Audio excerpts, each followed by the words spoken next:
Halo sahabat, kembali lagi bersama Bu Kusuma. Kali ini kita akan mempelajari topik tentang ragam permasalahan sosial terkait pengelompokan sosial. Tujuan pembelajaran ini adalah supaya peserta didik dapat mengidentifikasi ragam permasalahan sosial yang ada di masyarakat sebagai akibat dari adanya pengelompokan sosial, yang mana masalah-masalah ini terjadi karena adanya pengelompokan yang seringkali menciptakan jarak, ketidakadilan, dan bahkan konflik dalam masyarakat. Nah, untuk itu kita akan mempelajarinya bersama-sama pada video ini ya. Yang pertama ada ketidakadilan sosial. Permasalahan ketidakadilan sosial adalah kondisi di mana terdapat distribusi yang tidak merata di dalam hal hak kekuasaan dan juga sumber daya yang tidak merata bagi kelompok sosial tertentu. Hal ini tentu menimbulkan rasa ketidakadilan bagi kelompok yang terdiskriminasi. Misalnya saja ada hukuman yang sudah ditetapkan tetapi dalam praktiknya terkadang tidak sesuai dengan harapan. Ketidakadilan sosial dapat dibedakan menjadi beberapa bentuk, yaitu stereotip, merupakan pandangan atau prasangka umum tentang kelompok atau individu yang seringkali tidak benar. Contohnya, stereotip berdasarkan gender, yaitu pria tidak boleh menangis. Pria harus menjadi tulang punggung keluarga, sedangkan wanita harus pandai memasak, dan wanita hanya sebagai ibu rumah tangga yang mendidik anak. Tentu ini sangat ketimpangan gender ya. Kemudian ada stereotip berdasarkan etnis, yang mana ada anggapan bahwa orang Jawa itu mempunyai watak atau karakter yang lemah lembut, sedangkan orang Batak adalah orang dengan karakteristik yang keras kepala dan juga kasar. Hal tersebut tentu tidak dapat dibenarkan. Selanjutnya ada marginalisasi, yaitu peminggiran kelompok dari masyarakat yang mencakup aspek sosial, ekonomi, dan politik. Dampak yang dirasakan oleh kelompok yang termarginalisasi ini adalah keterbatasan dalam akses terhadap sumber daya dan juga kesempatan untuk setara dengan kelompok masyarakat yang lain. Contohnya adalah kelompok orang yang terpinggirkan oleh tatanan masyarakat yang tidak mendukungnya. Misalnya, buruh, petani, pedagang kecil, dan kaum miskin perkotaan. Mereka sulit untuk mendapatkan keadilan dan juga sering mendapatkan perlakuan diskriminasi.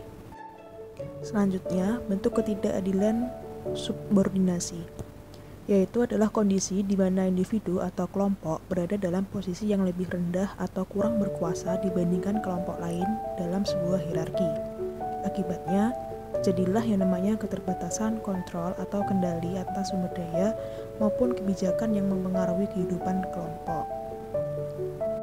Subordinasi sering terjadi berupa penindasan, baik secara verbal maupun non-verbal, berupa kekerasan, sehingga seringkali subordinasi ini merugikan salah satu individu ataupun kelompok sosial di dalam masyarakat. Jika subordinasi adalah posisi individu yang lebih rendah, kini ada dominasi, yaitu kondisi di mana terjadi ketika individu atau kelompok tertentu memegang kekuasaan dan kontrol atas kelompok lain yang memiliki pengaruh besar dalam menentukan norma dan juga kebijakan yang berkuasa, di mana dominasi ini dapat bersifat eksplisit, yaitu biasanya melalui kekuatan ataupun hukum, dan bersifat implisit, yaitu melalui budaya dan juga ideologi. Dominasi ini memberikan pengaruh besar dalam pengambilan keputusan dan juga kebijakan di dalam suatu kehidupan individu, kelompok, maupun dalam suatu negara. Selanjutnya ada intoleransi. Intoleransi adalah sikap tidak menghargai dan menghormati perbedaan, baik di dalam hal agama, etnis, maupun pandangan politik. Di negara Indonesia sendiri, intoleransi sering terjadi ketika adanya perbedaan terutama dalam keagamaan dan juga budaya. Nah, intoleransi ini sering muncul dalam bentuk diskriminasi terhadap kelompok minoritas. Contoh kasusnya adalah pada pembangunan gereja yang ditolak di daerah mayoritas yang penduduknya beragama tertentu. Hal ini seringkali berujung pada konflik sosial di masyarakat. dan mengancam kerukunan umat beragama yang harmonis. Selanjutnya yaitu ada korupsi. Korupsi merupakan tindakan menyalahgunakan kekuasaan untuk mendapatkan keuntungan pribadi. Nah, korupsi ini seringkali berbentuk melalui tindakan suap, penggelapan dana, ataupun pengalian anggaran publik ke tangan individu ataupun kelompok dengan tujuan dan juga kepentingan tertentu. Korupsi biasanya dilakukan oleh orang-orang yang mempunyai kuasa yang disalahgunakan untuk memperkaya diri sendiri dengan membeli produk mewah ataupun properti yang dihasilkan dari uang rakyat ataupun uang dari suatu kelompok tertentu.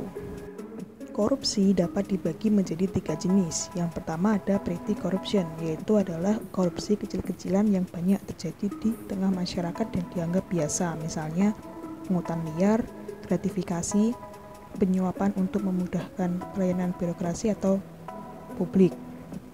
Selanjutnya ada grand corruption.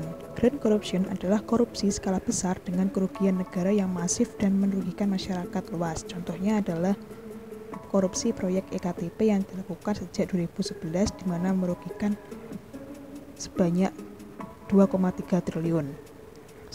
Contoh berikutnya mengenai grand corruption yang terbaru ada dugaan korupsi impor gula yang dilakukan oleh Tom Lembong di mana itu merugikan negara sebanyak 400 miliar. Selanjutnya ada political corruption. Political corruption merupakan korupsi yang menggunakan jalan politik terjadi karena sistematis untuk mengeruk uang negara. Bentuknya dapat berupa money politik atau menyogok rakyat agar bisa memilih presiden ataupun calon pemimpin dalam suatu wilayah. Selanjutnya ada kolusi. Kolusi merupakan kesepakatan dari kerjasama yang ilegal atau rahasia antara dua pihak atau lebih untuk melakukan tindakan yang merugikan pihak lain. Seringkali hal ini dapat dilakukan dalam bentuk suap atau manipulasi. Kolusi sering terjadi di sektor penggadaan barang atau jasa di mana proyek-proyek publik diberikan kepada perusahaan atau individu tertentu yang memiliki hubungan khusus dengan penjabat. Nah, kolusi ini merupakan tindakan yang melawan hukum tentunya karena hal ini dapat merugikan orang lain, negara, dan juga masyarakat. Dan yang terakhir ada nepotisme. Nepotisme adalah praktik memberikan posisi atau keuntungan kepada anggota keluarga maupun kerabat dekat, meskipun mereka tidak memiliki kualifikasi yang layak sehingga dapat memperkuat ketidakadilan sosial di dalam masyarakat. Contohnya adalah seorang pejabat pemerintah yang mengangkat saudaranya sebagai kepala bagian instansi di pemerintahan. Nah, saudarinya ini tidak mempunyai kualifikasi yang memadai untuk posisi tersebut. Namun karena beliau adalah saudara dari seorang pejabat pemerintah, maka akan tetap diloloskan dan juga hal ini mengakibatkan terciptanya ketidakadilan dan mengurangi motivasi pegawai lain yang jauh lebih berkompetisi.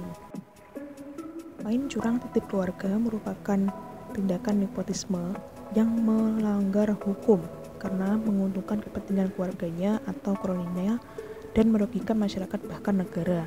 Bahkan pelaku dari nepotisme ini diatur dalam pasal 22 Undang-Undang nomor 28 tahun 1999 dengan pidana penjara minimal 2 tahun dan maksimal 12 tahun serta didenda minimal 200 juta dan maksimal 1 miliar. Nah, karena apa? Karena nepotisme ini ternyata merugikan keuangan negara atau ada unsur tindak pidana korupsi, sehingga pemerintah harus menyikapinya dengan tegas. Nah, tadi kita telah mempelajari tentang ragam permasalahan sosial terkait pengelompokan sosial. Di antaranya ada ketidakadilan, diskriminasi, intoleransi, korupsi, kolusi, dan juga nepotisme. Dari materi tersebut dapat dikatakan bahwa permasalahan sosial menunjukkan bahwa pengelompokan sosial tidak hanya membentuk identitas atau budaya kelompok, tetapi juga membawa tantangan yang besar bagi kita semua. Maka dari itu, penting bagi kita untuk memahami dan mengatasi masalah-masalah ini supaya tercipta masyarakat yang lebih adil dan juga harmonis. Terima kasih telah menyaksikan video ini. Semoga kita semua dapat menjadi bagian dari solusi atas berbagai permasalahan yang ada. Jangan lupa untuk terus belajar dan mengasah kepedulian terhadap sesama. Sekian materi dari buku Suma, sampai jumpa di pertemuan selanjutnya.